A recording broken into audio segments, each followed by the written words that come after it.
Now let's shift here, the fundamentals. That's actually, for you guys, I think it's more of a refresher course.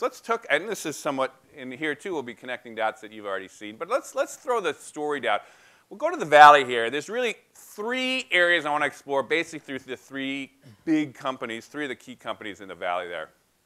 And again, I'm always looking at this. What's next in this space? Well, the first thing you got to do, of course, is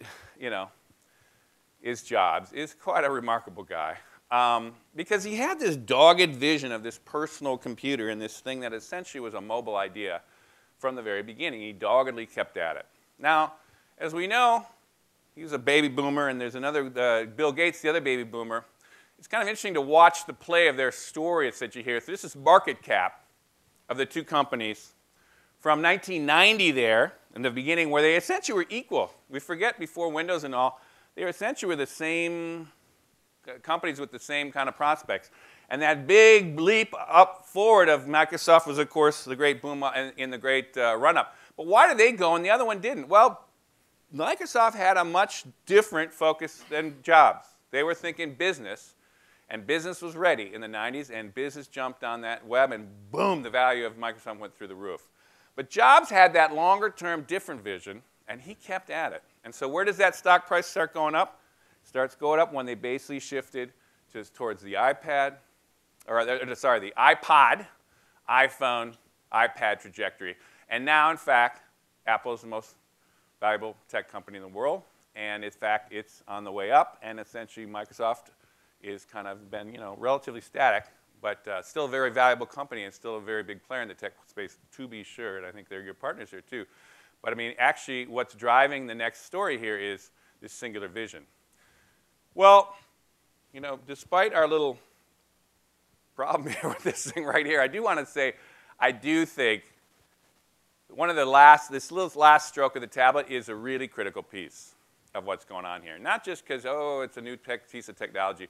It's the one thing, in my opinion, that we've been waiting for to really solidify basically the digital transition of all media to digital form.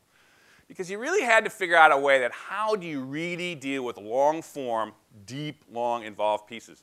Books, magazines, and newspapers. And this finally cracks it in a way that the little phone didn't, and the laptop, which was too big and couldn't curl up in bed, can't do it either. This does that. And it does it in such a way that it also integrates it with a really good experience of video, which, as we'll talk about, is a huge thing also coming together. This thing is definitely in everybody. Basically, everyone's going to have these in basically a couple years here. And again, if you just look at the numbers, they're pretty amazing. In the first 9 months of the iPad, it was 15 million of them solved. They were using this thing, not just Apple, but others were talking about it as the fastest growing new product, not just tech product, in history. It went so fast. They're figuring about 50 million of these iPad 2s coming out now. And the numbers are quite astounding. They sold 100 million books, e-books, in just the first 9 months. These are the 9-month stats. And people were wondering, well, will people really read books on an electronic thing? Well, Apple, not even in the book business, sells 100 million books. That discussion's over. Now, of course, there's like 50, the Consumer Electronics Show early this year.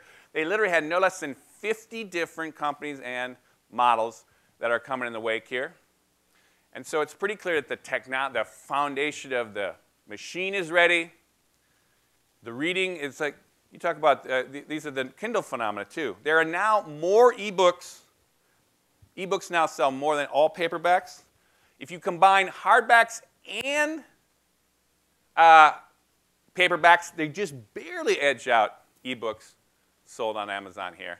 And as we well know, this is all just the very early days of this. It is clear this is a superior way to read books, and this is the way it's all going, right? And you guys are publishers, and so it's clear that you're making this shift in some respect, but it's clearly coming in faster than basically anyone was really anticipating it. It's here. Now, the other thing that's neat about this is once you actually take books into this space, you're watching a metamorphosis of what a book is. This is Al Gore's book, The Choice, on the iPad. And it really is a really actually interesting experience. It's not fully exploiting the capabilities of the iPad. Actually, my company Next Agenda is doing a project right now where we are trying to push those boundaries of what you can do with an app and actually redo a book. We're doing a book on future mobile media through an app. But it's quite interesting how you can integrate video and do all these kind of things, all these interactive ways you can do this. Now, so books themselves, long form, deep intellectual inquiries are going to go through a big change when they take advantage of this new capability.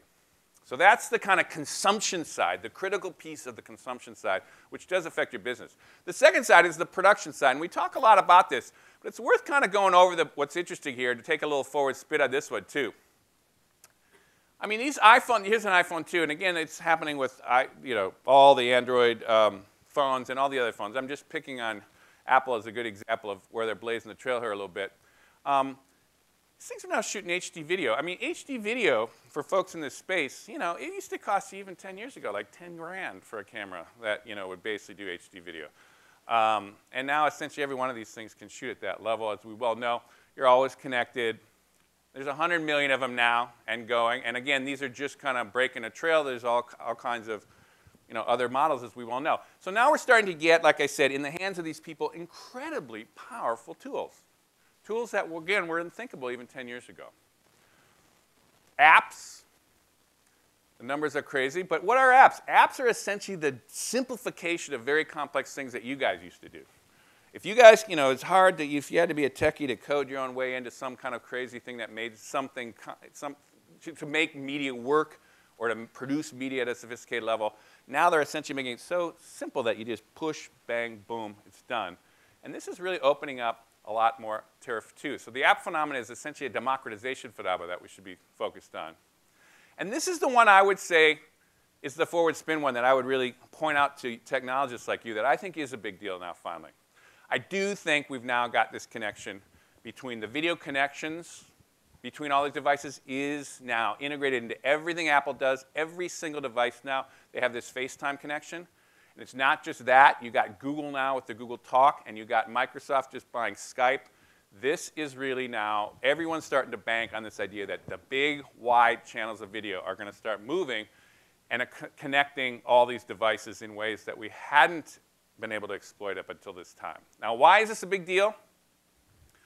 Is human beings have been working for whenever you want to start thinking, a million years now. We've perfected how you communicate face-to-face. The nuance, the complexity of information, you could do it just through facial expressions, through a wink, through a bead of sweat, through everything that's actually doing. You see so much more information. You can communicate so much more complexly and richly through face-to-face than between, trying to figure out in a text message, what you're paying out in a text message. I mean, what can people really think about your emotional state, what you're really saying, all the different ways of, it's very crude, it's super crude information. And now we're able, everyone who's texting could also open up a live video channel between each other. That's a quantum leap in complexity of information, and that's what we're about to do.